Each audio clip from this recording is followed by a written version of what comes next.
Dylan. And I'm Kiyan. And this is Trust Your Doctor, that podcast where we disguise ourselves as mummy robots.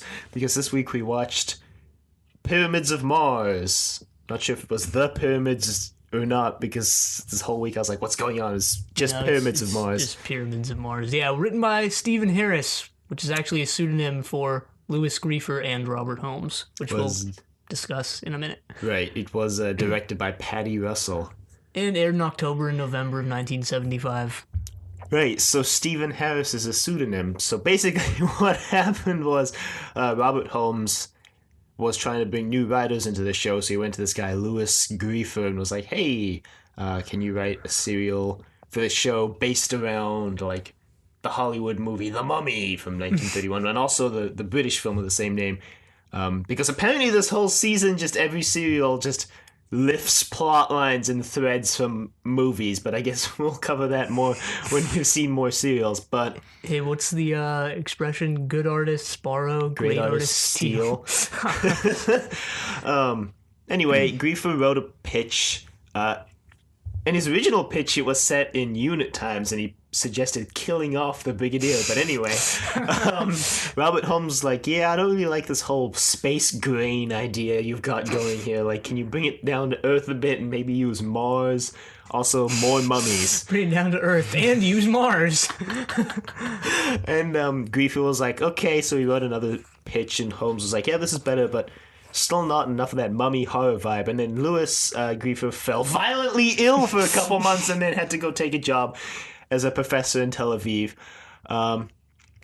So Robert Holmes had to basically write the whole serial from scratch, and Griefer didn't want his name put on it because he didn't actually write any of it, so they just slapped a pseudonym on there and called it a day. Right, Stephen Harris. Who knows where they came up with that, but there you go. It's got an H for a last name, sticking with that Holmes Hinchcliffe vibe. Is that really what they were going for? I don't know, here? maybe. I don't know. Who knows? Right, but it begins in Egypt, unsurprisingly. Yeah, and I guess I just want to preface this by saying I legitimately did not follow this story at all. Not because I disliked it, but just because I watched it at like 3 a.m. due to various things I had to do, and I was super busy, so yeah, I was basically just watching this and just thinking, I just want to go to sleep. So I literally did not follow anything that happened here. You watched it like 6 hours ago then. Yeah, I did. Well, anyway, it begins in Egypt with Marcus Scarman investigating a tomb with some Egyptians, I guess. Right, it begins all Raiders of the Lost Ark-ish. Except Raiders of the Lost Ark begins in a jungle. I mean, wait. But then it begins in the jungle and then goes to the desert with the Ark. What? It begins in a jungle? Yeah, it begins in the jungle with him getting the idol, and then he escapes from the falling boulder, and just as he gets outside, his nemesis shows up. He's like, I'll take that idol, thanks. Oh, right. Then he hops in the seaplane and makes a daring escape from the natives. Well, this serial set up something similar to, Raiders of the Lost Ark, but then it just completely went in a completely different direction, so. Yeah, went completely off the rails. Anyway, the Marcus finds this tomb that's been undisturbed for hundreds of years, and he cracks it open, and then, he dies. Yeah, well, his assistants run away, and he says something along the lines of superstitious savages, and then immediately dies when he opens the tomb, so. Yeah, so that's awkward. But then cut to Fourth Doctor and Sarah Jane still trying to make their way to London, and they get thrown off course by something. The Doctor's not really sure, but he knows that they've arrived in unit headquarters, but they're there like 60, 70 years too early. Right, we find out later they're there in 1911. Right. Sarah has found some sort of flowy robe thing. Oh yeah, the Doctor mentions that it was previously worn by Victoria, I think. Right. Interesting little throwback there. That random. Yeah, it doesn't really play into anything at all. The Doctor says one of his famous lines here, I'm a Time Lord, I walk in eternity, to Sarah, and she's being all, oh, you're just a mopey old guy, and he's like, no, you don't understand. I'm bound by my moral code. Maybe this was just me in my half asleep, half dead state, but I felt like everyone in this serial was just being a complete jerk to everyone else. The doctor, Sarah, all the side, well, the one side character who was on their side, and then of course the villains. So I don't know. I felt they were all just being out of character or uncharacteristically mean to each other here. I think the doctor was trying to play up how drastic of a situation this is, considering Sutek has the power to destroy the universe, and not even the Time Lords can stop him, as the doctor mentions later to Sarah. I don't know. I really can't comment on it because I was pretty much, Also took 52 other sirens just to prison Sutek. We find all that out later, because right now the doctor's just kind of fumbling around in this room full of Egyptian bric-a-brac, I guess. And there's you find out later that they're in Scarman's estate house, I guess Marcus's, and his Egyptian assistant is currently taking over. Namin, I think his name was. Yeah, I don't know. He's taken over. He's playing the organ for like most of episode 1, which was really irritating, actually. Well, you hear this organ music playing, right? And you're like, cool, an organ soundtrack. And then you find out it's just him playing the organ, so. Yeah, well, it was really loud and just annoying, to be honest. Because it didn't seem to have any prevalent, it didn't seem to have any recognizable theme. It just kind of sounded like someone bashing their head against the keys. Well, maybe he was. Who knows? Well, he wasn't, because you see him playing the organ. Maybe he was off screen. I don't know. We can't say one way or the other. Just off screen. Just okay. The butler runs into the doctor and Sarah and is like, "What are you guys doing in here? You're not supposed to be in here." And like, "Oh, we're friends of whoever owns this house." And he's like, "Oh, you must be here to investigate the estate. Better not let Namin see you. Quick, jump out that window." They jump out the window, and Namin stealthily kind of sidle along the side of the building, if that's even a word. But yeah, they meet up with this guy named Dr. Warlock. Who's I'm a level 10 warlock in World of Warcraft. No. Did you even play World of Warcraft? No, I never have, and never will. Warlock is a friend of Scarman's and meets up with the dog. She's like, "Hey," because they also kind of pretended to be friends of Warlock because they heard his name mentioned. But the butler gets shot by Namin, if I remember correctly. Warlock also gets shot by Namin. Yeah, that was completely unexpected, honestly. You don't even see him pull out the gun. He just all of a sudden has a gun. Or like you see him shoot him and you're like, "Oh shoot, he has a gun." Yeah. Oh darn it. Shoot, he has a gun. I didn't even mean to do that. I'm really tired right now. Anyway, the shot to Warlock isn't fatal. Lethal, yeah. Because the doctor had showed up and deflected the gun into me. He's like, "Do you know what you've done?" Kind of runs off, and the doctor and Sarah pick up Warlock and make a break out the window again. And into the forest, where they're running away from the Namin's mummy things that are revealed later to be robots. Yeah, but much later, actually, if I remember correctly. Yeah. At first, they just kind of seemed like resurrected mummies, I guess. I don't know. I honestly thought, just watching episode 1, that they'd kind of reveal them to be the Ice Warriors or something. I mean, it's Pyramids of Mars, so I thought the Ice Warriors were going to show up at some point here, but no, they don't. So a lot of random races that inhabit Mars, apparently. So the Doctor and Warlock and Sarah make it to this house where they meet Scarman's brother Lawrence, who is a total pushover and is completely useless. Yeah, well, it also doesn't help the Doctor was being a complete jerk to him, I thought. He wasn't yet. Not yet. Well, he doesn't start being snappy until he finds out that it's Sutek coming back. But for the first episode, he's just this normal, jovial self. he meets up with Lawrence, and he's like, okay, I'm gonna go back to find out, what's going on, because this is pretty shady. So they leave Warlock in the house. Lawrence and Sarah follow the doctor, even though the doctor told him to stay there. Lawrence says something like, I've got a gun if you want. He's like, I never carry firearms. He's like, what I meant was... But Sarah does. I'd feel more safe if I took it. So they follow him. They go to the house. The doctor and co peek around a door, and you hear this violent organ music increasing in pace. Nameen is conducting some sort of ceremony, and then all of a sudden some guy pops out of a sarcophagus. Nameen thinks it's Sutek, but it's actually just Marcus. So does this look like the face of Sutek to you? And he kills Nameen. That's how episode 1 ends. Yep, and how 2 begins. Unsurprisingly, actually.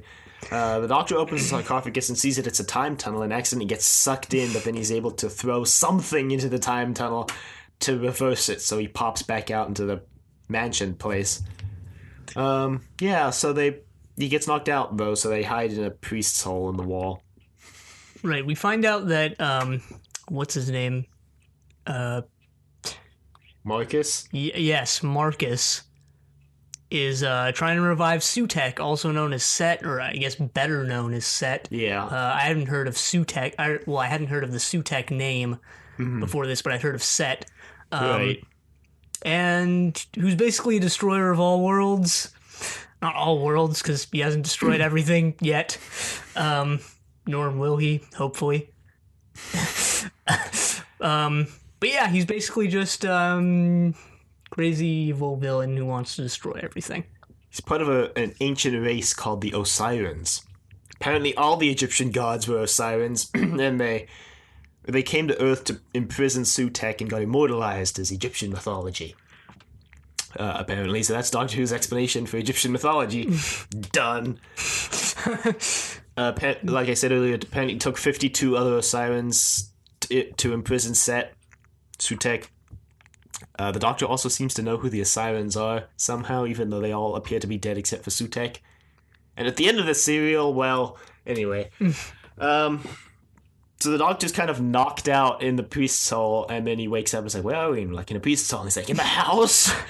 They're like, yes. And he's like, Right, I don't think we actually mentioned that, this is where Unit HQ will stand in the future. The Doctor mentions that they sort of overshot, so they're where Unit HQ will be, but they're not when it is, so. Confusing. So... forget what happens next, but the Doctor and co escape somehow. I forgot to mention that Lawrence actually has a rudimentary radio telescope, which is pointed at Mars, which received the message Sutek is coming back, or beware of Sutek, or whatever it was, which is what made the Doctor and Lawrence go back to the house, because he wanted to verify that it was actually Sutek, destroyer of worlds. Which it is! So, no surprise there. They kind of escape, I guess, and go back to Lawrence's place to find out that while they were gone, Marcus showed up and killed Warlock. Because Warlock thought Marcus was Marcus, but it wasn't Marcus. It was actually Sutek in Marcus's dead body. Yeah. Or Sutek controlling Marcus's lifeless corpse or something like that. Something like that. The makeup that they used on Marcus was interesting because, they made him look really pale, and because they were trying to make him look like a corpse, but his neck clearly had more color than his face, so I don't know. Looked a little strange. Yeah. I guess it was supposed to look like a dead body. Yeah, kind of didn't. It just looked like he powdered his face really well. The Doctor and co... Well, the Doctor eventually figures out they can use Nameen's ring to control the mummy robots. So they gotta go find that, and they find it. His corpse is right where it was left in the room with the sarcophagus. So all they have to do is open the door and take it. But the robots are coming back, so they run into the other room, into the TARDIS to escape detection. And then Sarah's like, can we just leave now, Doctor? And Doctor's like, no, we can't just leave now. Sutek is coming back! They really need to stop making the companions ask if they can leave every time they get the chance. Because it's really out of character for most of them, actually. Yeah. They also dragged Especially Sarah. Lawrence into the TARDIS. Right. Oh, there was a humorous scene that I wanted to mention that comes up actually in episode 4, so I'll bring it up then. But anyway, Okay. the Doctor drags Lawrence and he's like, "Wow, what is this?" The Doctor's like, "Yeah, you can look around." Grin, toothy face. Just don't touch anything. No, I don't know. Just don't get lost. Sarah's like, "Can we leave? I mean, we know the world doesn't end in 1911, right? So we can just leave and everything will be okay." But I was like, "No, we don't. Time can be changed. Like, with a being of such great power as Sutek, he can just change the course of time." She's like, yeah. It's like, "Let me show you." So he pilots the TARDIS to 1980, I think. Which, yeah, I just want to mention Sarah makes the passing comment that she's from 1980, so I guess it's taking plays a little into bit. the unit dating controversy. Which we'll get to later. Controversy. So anyway, yeah, they get to 1980 and the world is desolate, destroyed, and the Doc's like, "Here you go, you can get off if you want, Sarah, but I'm going back." And she's like, Looks pretty good to me. No. Entire population wiped out, near eternal storms. Maybe they accidentally went to the Inferno universe. Maybe 1980 was completely fine with Sutek in power. I don't think so. I don't think so somehow. But Sarah's like, "Oh." And Lawrence is like, "Wait, you mean time can be changed?" The Doc's like, "With a being of immense power like Sutek, yes." Yeah, with these comments here and then the things that happened in episode 4, really don't know how Sutek lost. I think that was the point of this serial, actually. But anyway, they go back to 1911, and the Doctor uses the magic rings to get back to the house, I believe, to Lawrence's shack, I suppose. His shack? I don't know. And the Doctor believes he can use the radio telescope to manufacture some sort of interference beam to prevent Sutek from taking over Marcus and the robot's minds, which would basically trap Sutek forever because he wouldn't have a way to complete his rocket that he's planning to launch towards Mars to destroy the thing that's keeping Sutek. Because Sutek is actually imprisoned on Mars in the Eye of Horus. Who's another Egyptian god of light, I think. Usually depicted as an eagle, or I think so, yeah. some sort of bird at least. So they're building a rocket that looks like a pyramid for some reason. Aerodynamically, that would be terrible, but so to stop that, he tries to build a thing with the radio telescope Lawrence has, but then Lawrence tries to interfere for some reason, completely out of character, because he believes that somehow he can save Marcus if he interferes. And the Doctor's like, "Do you know what you've done? That was our only chance to stop Sutek." Which, as far as the rest of the serial is concerned, pretty much was. Yeah, I suppose. Yeah. So some robots bust down the door, start beating everyone up. is this where Lawrence gets the bright idea to go confront Marcus himself? That's in episode 3, after the Doctor and Sarah leave to go get exploding gel. Yeah, the robots confront him, show up, and episode 2 ends with Sarah going, "Doctor! Doctor!" Except in a way more shrill voice than that. Right, in a less Dalek-sounding voice than that. Sarah is a Dalek. It all makes sense now. No. Doctor!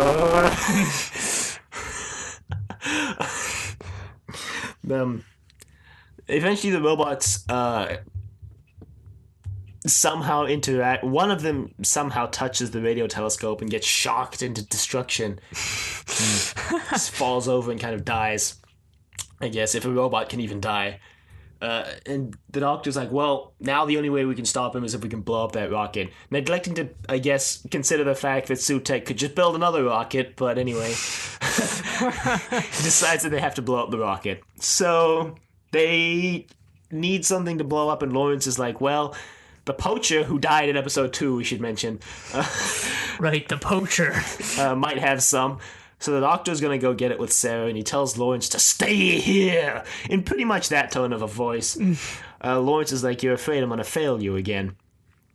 The doctor's like, "If you really want to help, take the bindings off of that robot." So Lawrence is like, "Okay." He takes the bindings off the robot. While the doctor and Sarah go to get explosives from the poacher's shack. Yeah. So they go there. It's a humorous scene where they're getting the explosives. Sarah's like, "Could be in this box," and she chucks it to the doctor's like, ugh. It's like, it's very, very unstable. Apparently even a sneeze could set everything off. And Sarah's like, haha. She smiles, and the doctor's like, mm-hmm, and kind of glares at her. So they make their way back to the house. They didn't find any igniters, unfortunately, so they can't ignite the explosives. Perfect. They need to devise another convoluted plan to do so. And when they get back, they find out, although the audience has seen this already, that Marcus has shown up. He's confronted Marcus, because Marcus is actually looking for the doctor because Sutek has detected an alien presence among the group that's within the field or whatever. Yeah, probably because the doctor busted through the field at one point using a sonic screwdriver. Right, we forgot to mention the invisible force field thing. Under the dome.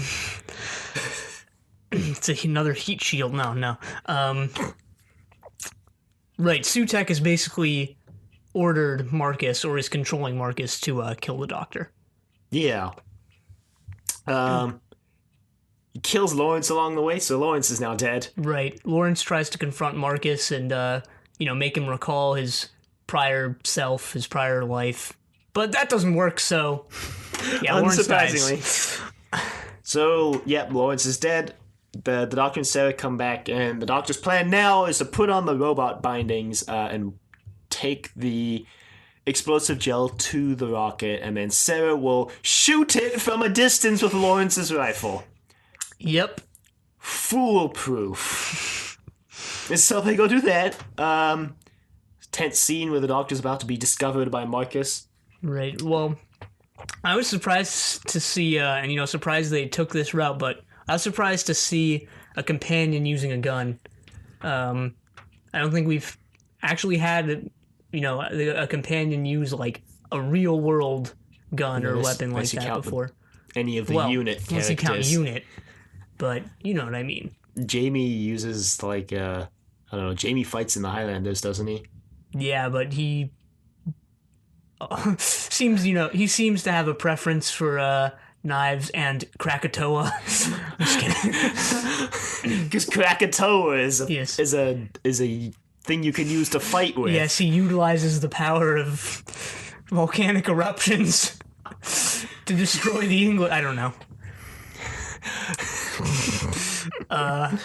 Anyway, Sarah shoots the rocket. The explosive gel. But it doesn't work. It does explode and then reverse.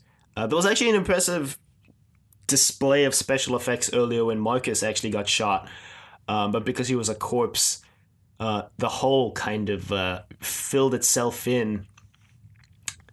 So that didn't do anything. I mean, I think that was probably the same technique they used way back in Edge of Destruction, where, they just reversed the footage. But still looked really cool. Probably. I guess. Right, but now the explosion is apparently being contained by Sutek's mind power. So the doctor is like, okay, we just need to go and distract Sutek for a bit, and then the explosion will blow up and destroy the thing, and we'll all be fine. And Sarah's like, okay, sounds simple, let's do that. So they go inside, the doctors remove the bindings, and they make it to the sarcophagus, and the doctor's like, okay, I'm going now, Sarah, bye. And he goes through the time tunnel.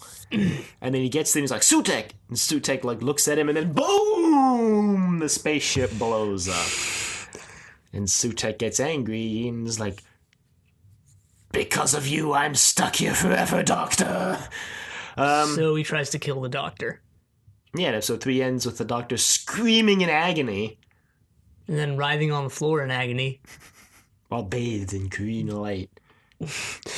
And then being okay once episode 4 starts. Right, because Sutek's like, wait, I can keep you alive for hundreds of years. Make a good plaything now that I'm trapped here forever.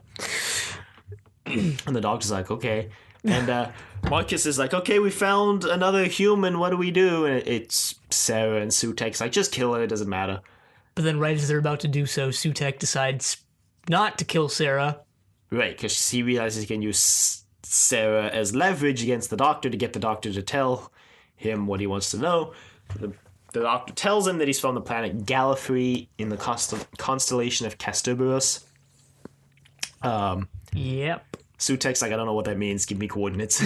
The doctor's like, blah, blah, blah, blah, blah. So Sutek inputs some, I guess, the coordinates on his crude computer thing, and the display, which is just 4, numerical panels, just reads 8888, and he's like, I see where you're from now, a Time Lord. And I was like, okay, he could have just told you that.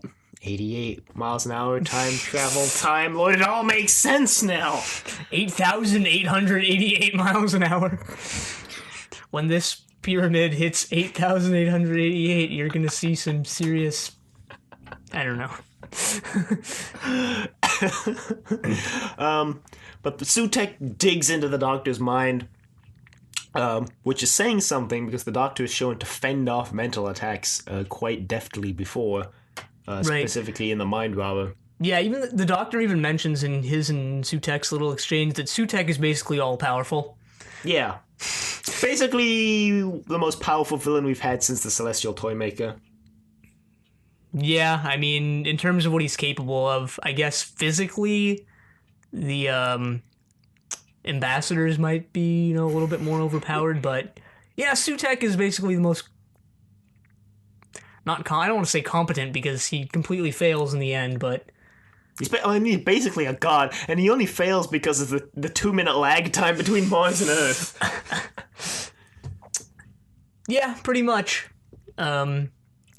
He looks really cool too, but I guess we'll talk about his design in a bit.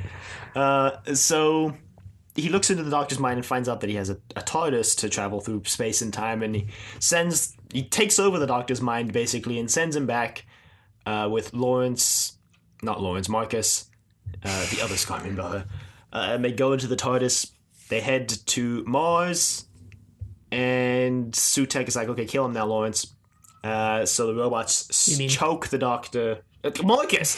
The robots choke the doctor to death, and he dies. And Sarah's like, no! She cries over the doctor's dead body again for like 2 seconds, again, before it's revealed that the doctor's actually alive. Surprise, surprise. Give her credit, though. This time it actually felt like the doctor could have been dead. Given the stakes of the serial, he could have been dead this time. I guess, but of course unlike he's the previous, 5 times. But he's like, oh yeah, I have vascular bypass system, or whatever the heck technobabble they come up with this time. Biobabble.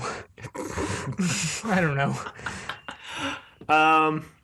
So now they must stealthily follow the robots and Marcus to the main chamber where the Eye of Horus is kept and prevent them from destroying it, because otherwise Sutek will get out. And as they're going, this is where the humorous scene occurs.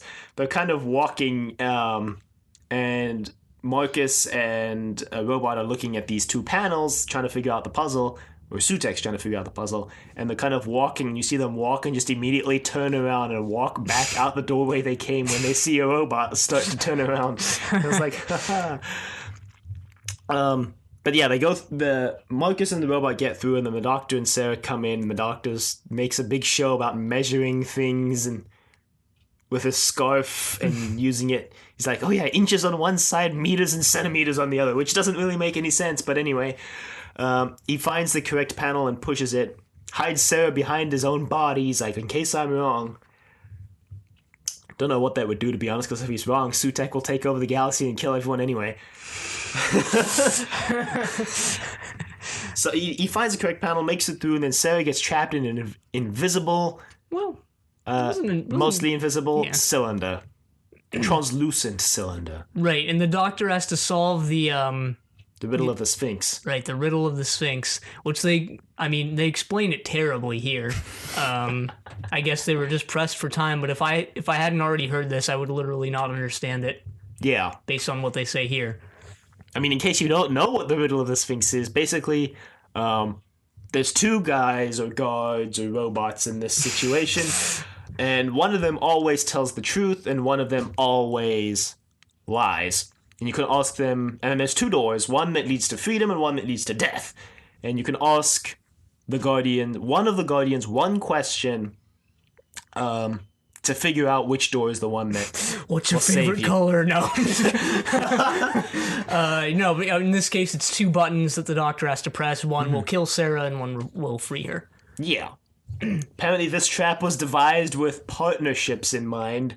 For some reason, Horace and the other Simons thought that two people would come to rescue Sutek instead of one. Right, what if it was just one person? They're like, I can't really press the button. I'm trapped. That would have been awkward.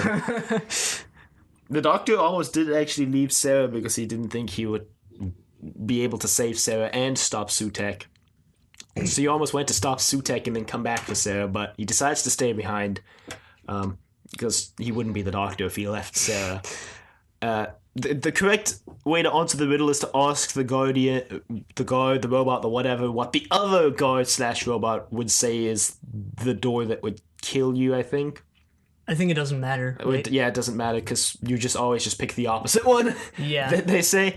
I think the reasoning is if you see what the other one would say, and the one who told you what the other one would say, if they're the one who always tells the truth, then it would tell you the because the other one would lie, so the one that it tells you wouldn't be correct because it would have to tell you that it would have to tell you the door the other one would say. The other one would be the liar, so it wouldn't be the correct door. Right, and if it's the liar, you just do the other one anyway, so Yeah. it's the same thing. So Yeah. yeah, but they explain it really badly there and in the serial. So Conveniently, the doctor, I guess, has already seen it. It's a pretty famous riddle. Yeah. It's like one of the ones that almost everybody knows. yeah, So they escape. They make it to the room just as Marcus Sutek robot fights off one of Horace's robots, conveniently distinguished by the fact that Horace's robots have gold trim. As they're fighting, Marcus destroys the eye and frees Sutek, and the doctor's like, "No!" But then he's like, "Wait a minute!" It's like, "Quick, come, Sarah!" And they race through the corridors back to the TARDIS. Marcus is no longer needed, so his corpse kind of just disintegrates. right. They hop in the TARDIS, zoom back to Earth, and they run up to the time tunnel. The doctor kind of breaks the time control out of the TARDIS, I guess. I don't know. He takes a piece from the TARDIS. He runs up to the time corridor, and Sutek is coming through. It's like, haha, Sutek, I got you now. And he uses the time control to extend the time corridor tens of thousands of years in the future because he wonders how long Osirans can live.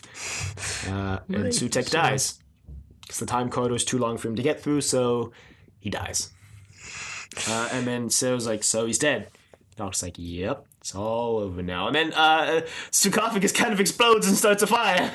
And Sarah's like, Doctor, I think Unit HQ was built on the burnt down remains of this house. And I was like, "Oh yes, I think we best be going now. Don't want to get blamed for a fire. Already been there." And he Apparently, he was responsible for the, I guess, London fire of 1666. I think it was.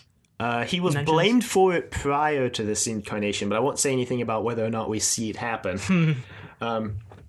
Okay, we do. One of the later incarnations actually was the one that started the fire, and his earlier incarnations get blamed for it because I think they just happened to be in the area at the time. But anyway, they escape in the TARDIS, and the serial ends. Right. I was surprised that Sarah did not leave in this serial. I thought she would. Considering they were in 1911. I don't know. I just thought at the beginning of this serial, like, yeah, Sarah's probably going to leave. I don't know, based on the banter at the beginning. Who knows? Victoria decided to stay in an era not of her... in a different era than she, came from. Yeah, so did Stephen. And Stephen decided to stay on another planet and become king. I think in the audio dramas he gets deposed as king, or he self-imposes an exile. I don't know, something like that. I think he relinquishes kingship at some point. Yeah, pretty sure he also has a daughter named Dodo. Yeah, he does. She dies, I think.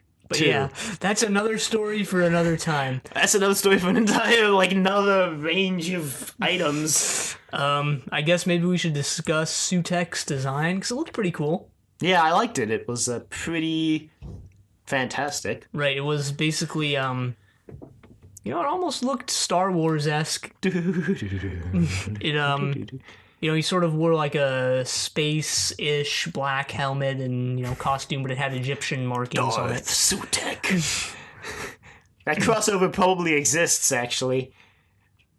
Of all the crossovers we've mentioned on this show, that would seem most likely. What, this and Star Wars? Yeah. Yeah, of course that exists. But I mean, who knows if Sutek plays a part in any crossover fanfic anyone's written. He's just a one-off villain, apparently, so...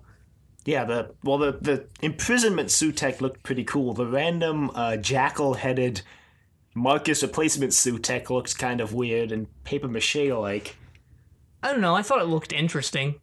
Of course they were trying to make it look Egyptian, like they were for everything in this serial, but I mean, the mummies kind of fell a little bit flat. I guess they were just wireframes underneath, and I think we see that. Yeah, you see that when Lawrence has removed the bindings from the one in the room. Right.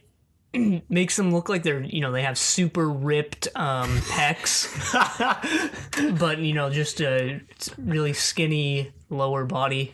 So, looks a little interesting, I guess. Unique, I suppose. What else? The time corridor special effects are pretty cool as well. Right, sort of a rainbow tunnel. Rainbow tunnel of doom. But other than that, I actually really enjoyed this serial. Kind of have a soft spot for Egyptian mythology, but just beyond that, it was a pretty well-written serial. Coherent plotline, which is surprising for a serial that uses an Egyptian god as the enemy and has pyramids on Mars. Pretty good villain too, actually. I really like powerful Sutek. Villain. Once again, like the Celestial Toymaker, a villain that is more powerful than the Doctor, in which the Doctor kind of has to, desperate times call for desperate measures. And he pretty much just gets lucky. Yeah. Once again, another one of those serials. I like Genesis of the Daleks, where, Genesis, the villains did win, but, it's been kind of a running theme of the Fourth Doctor, where he seems to win through blind luck a lot of the times. But not that that's an issue, I guess. I mean, this serial was well acted to show that Sutek was a pretty powerful villain, and it looks like the Doctor was genuinely scared of what Sutek could do if he got out. Right, and at any given moment, the Doctor was pretty much on the losing side. Yeah, there wasn't really any back and forth here. The Doctor was pretty much just losing right up until the end. Yeah, and the whole serial felt pretty desperate, which I think is a plus for this serial, because it's very rare that we've seen a serial where the whole thing kind of feels like it's all a desperate race against time. I suppose. Like I mentioned before, I didn't exactly follow this just due to real life things that I had to deal with, and the fact that I was watching this in the middle of the night or early in the morning, whatever way you want to look at it. We make it work here on Trust Your Doctor. Go ahead. Yeah, no, I was just going to say, I haven't rewatched any episode of Doctor Who at all, since we started like a year and a half ago. I haven't rewatched anything, but I will rewatch this at some point, because just so I follow it better and have, more of an opinion on it, rather than just I'm dead tired and I don't want to be watching this and I'd rather be in bed. Yeah. I mean, we're not going to do another episode on it, obviously, but I'll just rewatch it for my own sake. Yeah. Oh well. Such is life. There's a prequel novel to this story. I think it takes place both before and after this story, starring the Fifth Doctor.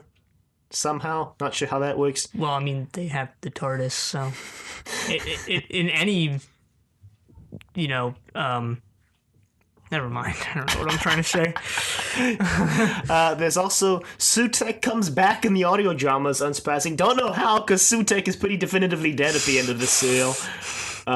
They also don't try to keep the reveal that he's coming back a secret, because the name of the set that he comes back in is The Triumph of Sutek. The name of the set? Then he comes back in.